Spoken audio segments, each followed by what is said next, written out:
When you plan a definite chief aim in your subconscious mind, you must fertilize it with full belief that infinite intelligence will step in and mature that purpose into reality in exact accordance with the nature of the purpose. Anything short of such belief will bring you disappointment. When you suggest a definite chief aim which embodies some definite desire in your subconscious mind, you must accompany it with such faith and belief in the ultimate realization of that purpose that you can actually see yourself in possession of the object of the purpose. Conduct yourself in the exact manner in which you would if you were already in possession of the object of your definite purpose from the moment you suggest it to your subconscious mind. Do not question. Do not wonder if the principles of autosuggestion will work. Do not doubt, but believe. Surely this point has been sufficiently emphasized to impress upon your mind its importance. Positive belief in the attainment of your definite purpose is the very germ with which you fertilize the egg of your thought, and if you fail to give it this fertilization, you might as well expect an unfertilized hen egg to produce a chicken as to expect the attainment of the object of your definite chief aim. You never can tell what a thought will do in bringing you hate or love, for thoughts are things, and their airy wings are swifter than a carrier dove. They follow the law of the universe, each thought creates its kind, and they speed over the track to bring you back whatever went out from your mind. Thoughts are things. This is a great truth which, when you understand it, will bring you as close to the door of that secret passageway to knowledge, previously mentioned, as is possible for another person to bring you. When you grasp this fundamental truth, you will soon find that door and open it.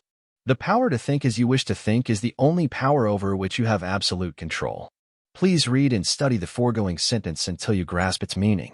If it is within your power to control your thoughts, the responsibility then rests upon you as to whether your thoughts will be of the positive or the negative type, which brings to mind one of the world's most famous poems, Out of the Night That Covers Me.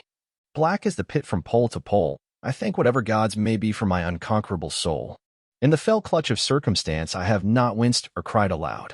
Under the bludgeonings of chance my head is bloody, but unbowed. Beyond this place of wrath and tears looms but the horror of the shade, and yet the menace of the years finds, and shall find, me unafraid.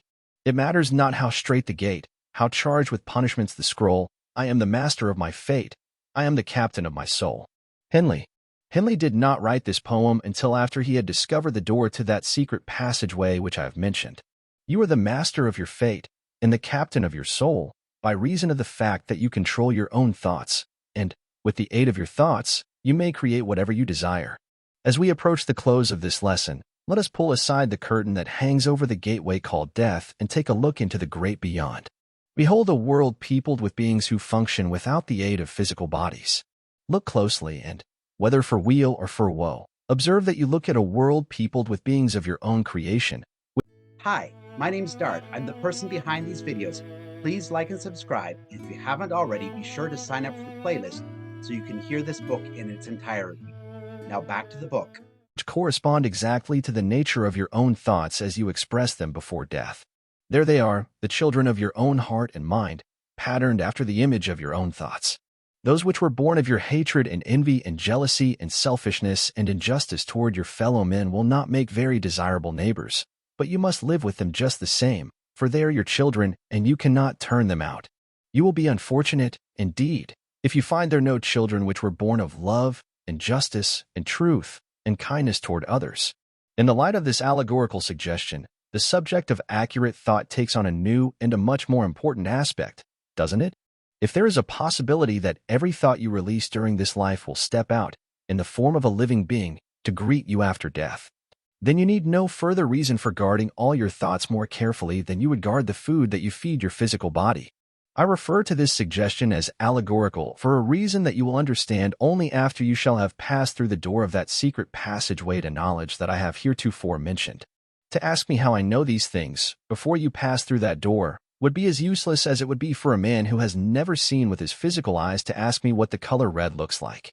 I am not urging you to accept this viewpoint. I am not even arguing its soundness. I am merely fulfilling my duty and discharging my responsibility by giving you the suggestion. You must carry it out to a point at which you can accept or reject it in your own way and of your own volition. The term accurate thought, as used in this lesson, refers to thought which is of your own creation.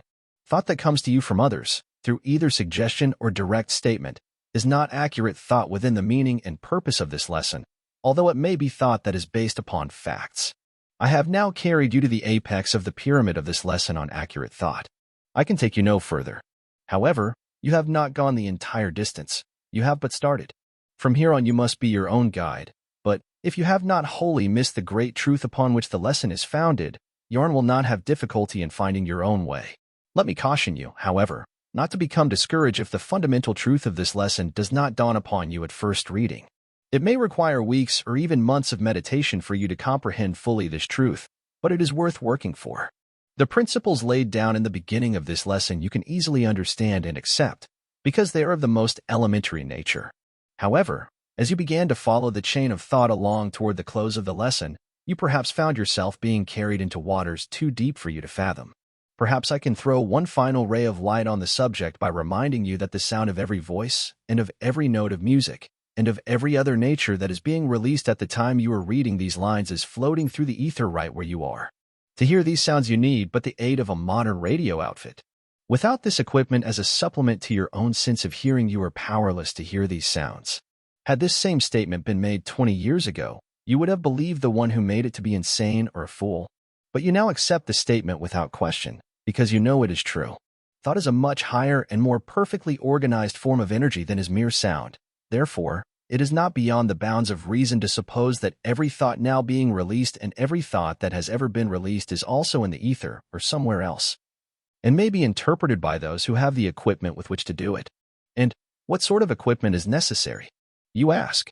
That will be answered when you shall have passed through the door that leads to the secret passageway to knowledge. It cannot be answered before. The passageway can be reached only through the medium of your own thoughts.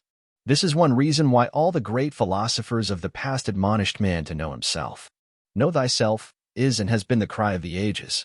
The life of Christ was one uninterrupted promise of hope and possibility based entirely upon the knowledge which all may discover who search within their own beings. One of the unanswerable mysteries of God's work is the fact that this great discovery is always self-discovery. The truth for which man is eternally searching is wrapped up in his own being. Therefore, it is fruitless to search far afield in the wilderness of life or in the hearts of other men to find it. To do so brings you no nearer that which you are seeking, but takes you further away from it. And, it may be, who knows but you, that even now, as you finish this lesson, you are nearer the door that leads to the secret passageway to knowledge than you have ever been before. With your mastery of this lesson will come a fuller understanding of the principle referred to in the introductory lesson as the mastermind. Surely you now understand the reason for friendly cooperative alliance between two or more people. This alliance steps up the minds of those who participate in it and permits them to contact their thought power with infinite intelligence. With this statement, the entire introductory lesson should have a new meaning for you. This lesson has familiarized you with the main reason why you should make use of the law of the mastermind by showing you the height to which this law may be made to carry all who understand and use it. By this time, you should understand why a few men have risen to great heights of power and fortune, while others all around them remained in poverty and want. If you do not now understand the cause for this, you will by the time you master the remaining lessons of this course. Do not become discouraged if complete understanding of these principles does not follow your first reading of this lesson. This is the one lesson of the entire course which cannot be fully assimilated by the beginner through one reading. It will give up its rich treasures of knowledge only through thought, reflection, and meditation. For this reason, you are instructed to read this lesson at least 4 times, at intervals of 1 week apart. You are also instructed to read, again, the introductory lesson, that you may more accurately and definitely understand the law of the mastermind and the relationship between this law and the subjects covered by this lesson on accurate thought. The mastermind is the principle through which you may become an accurate thinker. Is not this statement both plain and significant? Failure. And after the lesson, visit with the author. The great success lessons that can be learned from reverses. And all-wise providence has arranged the affairs of mankind so that every person who comes into the age of reason must bear the cross of failure in one form or another. You see, in the picture at the top of this page, the heaviest and most cruel of all the crosses, poverty.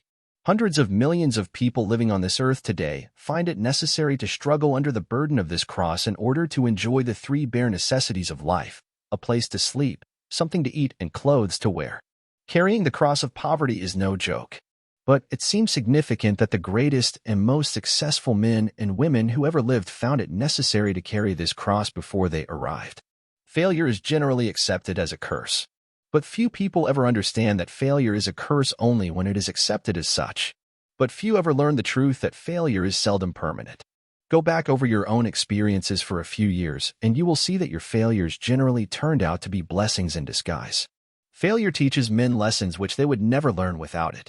Moreover, it teaches in a language that is universal. Among the great lessons taught by failure is that of humility. No man may become great without feeling himself humble and insignificant when compared to the world about him, and the stars above him, and the harmony with which nature does her work. For every rich man's son who becomes a useful, constructive worker in behalf of humanity, there are 99 others rendering useful service who come up through poverty and misery. This seems more than a coincidence. Most people who believe themselves to be failures are not failures at all. Most conditions which people look upon as failure are nothing more than temporary defeat. If you pity yourself and feel that you are a failure, think how much worse off you would be if you had to change places with others who have real cause for complaint. In the city of Chicago lives a beautiful young woman. Her eyes are a light blue. Her complexion is extremely fair. She has a sweet, charming voice. She is educated and cultured. 3 days after graduating in one of the colleges of the East, she discovered that she had Negro blood in her veins. The man to whom she was engaged refused to marry her. The Negroes do not want her, and the whites will not associate with her. During the remainder of her life, she must bear the brand of permanent failure. Remember, this is permanent failure. As this essay is being written, news comes of a beautiful girl baby who was born to an unwed girl and taken into an orphanage, there to be brought up mechanically, without ever knowing the influence of a mother's love.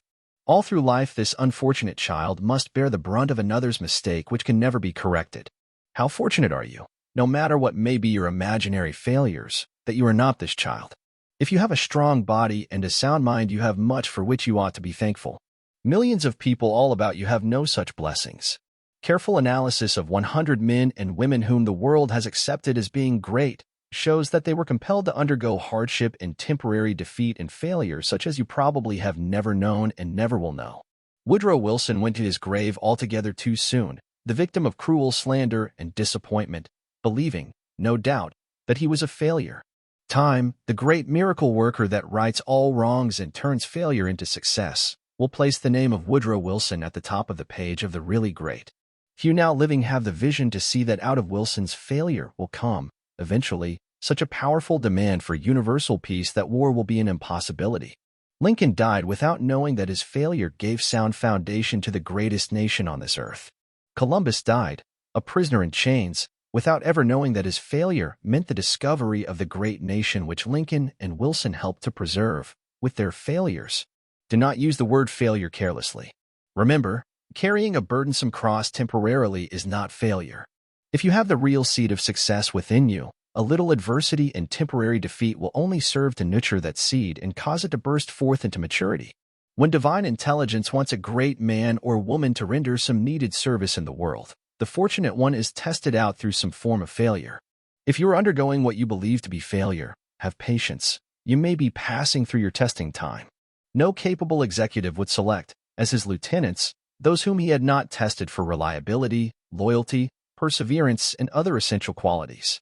Responsibility, and all that goes with it in the way of remuneration, always gravitates to the person who will not accept temporary defeat as permanent failure. The test of a man is the fight he makes, the grit that he daily shows, the way he stands on his feet and takes fate's numerous bumps and blows. A coward can smile when there's naught to fear, when nothing his progress bars. But it takes a man to stand up and cheer while some other fellow stars. It isn't the victory, after all, but the fight that a brother makes, the man who, driven against the wall, still stands up erect and takes the blows of fate with his head held high, bleeding and bruised and pale, is the man who'll win in the by and by. For he isn't afraid to fail. It's the bumps you get, and the jolts you get, and the shocks that your courage stands, the hours of sorrow and vain regret, the prize that escapes your hands, that test your mettle and prove your worth. It isn't the blows you deal, but the blows you take on the good old earth, that show if your stuff is real. Failure often places one in a position where unusual effort must be forthcoming. Many a man has wrung victory from defeat, fighting with his back to the wall, where he could not retreat. Caesar had long wished to conquer the British. He quietly sailed his soldier-laden ships to the British island, unloaded his troops and supplies, then gave the order to burn all the ships. Calling his soldiers about him, he said, "Now it is win or perish. We have no choice." They won. Men usually win when they make up their minds to do so. Burn your bridges behind you and observe how well you work when you know that you have no retreat. A streetcar conductor got a leave of absence while he tried out a position in a great mercantile business. "If I do not succeed in holding my new position," he remarked to a friend, "I can always come back to the old job." At the end of the month he was back, completely cured of all ambition to do anything except work on a streetcar. Had he resigned instead of asking for a leave of absence, he might have made good in the new job. The 13 Club movement, which is now spreading over the entire country, was born as the result of a shocking disappointment experienced by its founder. That shock was sufficient to open the mind to a broader and more comprehensive view of the needs of the age, and this discovery led to the creation of one of the most outstanding influences of this generation. The 15 Laws of Success, upon which this course is based, grew out of 20 years of hardship and poverty and failure such as rarely come to one person in an entire lifetime.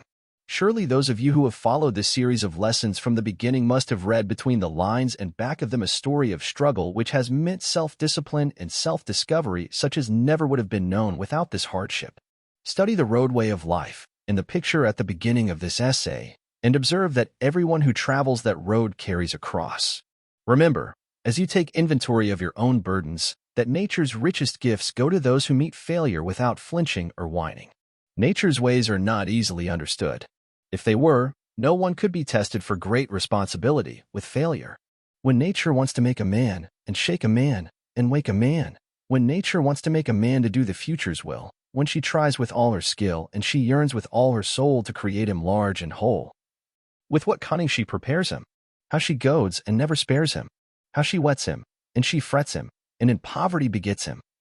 How she often disappoints, how she often anoints, with what wisdom she will hide him, never minding what betide him, though his genius sob with slighting, and his pride may not forget, bids him struggle harder yet, makes him lonely so that only God's high messages shall reach him, so that she may surely teach him what the hierarchy planned. Though he may not understand, gives him passions to command.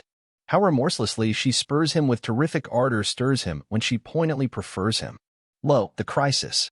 Lo, the shout that must call the leader out.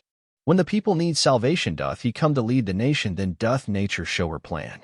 When the world is found, a man, there is no failure. That which looks to be failure is usually nothing but temporary defeat. Make sure that you do not accept it as permanent.